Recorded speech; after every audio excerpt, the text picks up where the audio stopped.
A terceira hipótese de extinção do processo sem julgamento do mérito é muito parecida com a segunda, só que especificamente relacionada ao autor. Diz o inciso terceiro, por não promover os atos e as diligências que lhe incumbir, o autor abandonar a causa por mais de 30 dias. Vejam, lá no inciso 2 era as partes abandonarem o processo por um ano. Aqui é o autor abandonar o processo por mais de 30 dias. Veja, portanto, que em relação ao autor, provavelmente a gente nem terá que esperar o prazo do inciso 2º, já que a partir do inciso 3º, do 31º dia, já é possível impor essa obrigação ao autor. Então, se o autor deixar de cumprir uma determinação que cabe a ele, uma providência que cabe a ele, sem a qual o processo não anda, ele será intimado também, nos termos do parágrafo 1º, pessoalmente a dar andamento ao feito, sob pena de não o fazendo, o processo ser extinto sem julgamento do mérito. Aqui, só uma observação.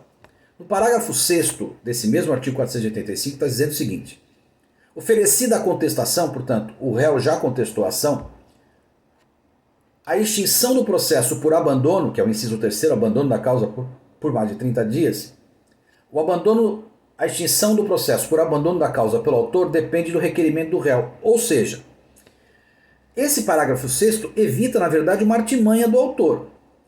Porque como depois da contestação o autor não pode desistir do processo sem a anuência do réu, porque o réu passa a ter direito subjetivo à sentença em seu favor, a artimanha seria, já que ele não pode desistir, ele abandonaria o processo. E o processo, portanto, seria extinto da mesma forma com essa fuga que ele fez, com essa artimanha que ele praticou.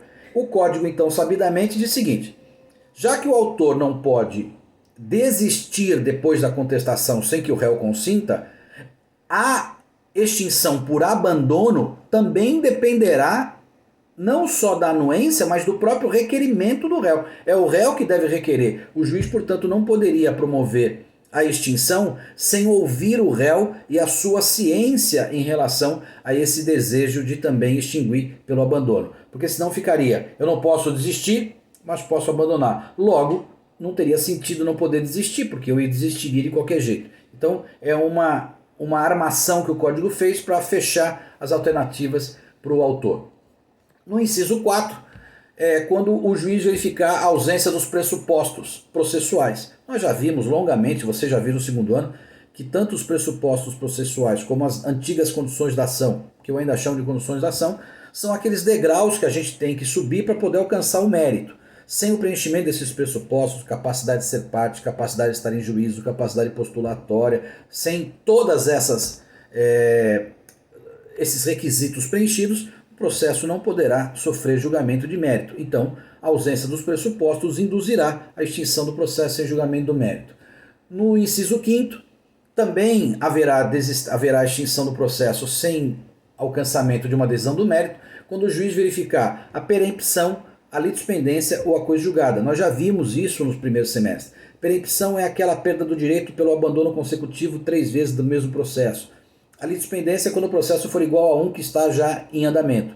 E a coisa julgada, quando você tentar rediscutir uma questão que já teve o seu mérito transitado em julgado. É óbvio que essa segunda ação tem que ser extinta sem julgamento do mérito, porque o mérito já foi apreciado, ou está sendo apreciado, ou não pode mais ser apreciado por esses 3 institutos.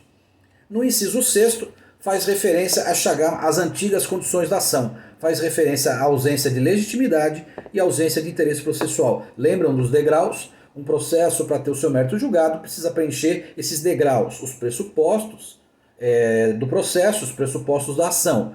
Portanto, sem legitimidade, sem interesse processual, não é possível alcançar o julgamento do mérito, de modo que o juiz, reconhecendo a existência desse defeito, ele extinguirá o processo sem julgamento do mérito. O inciso 7º faz referência à hipótese em que o juiz reconhece a existência de uma convenção de arbitragem. Portanto, quando na discussão há um contrato com cláusula de arbitragem e o réu opõe esse argumento contra a instauração do processo judicial, dizendo que a causa deveria, por cláusula contratual, ser resolvida num processo arbitral, o juiz, reconhecendo a legalidade dessa cláusula, não tem como mandar o processo para o tribunal arbitral, porque não tem esse vínculo entre justiça e não justiça. Ele tem que extinguir o processo judicial e deixar que as partes eventualmente sigam até o tribunal arbitral, o tribunal privado, ok?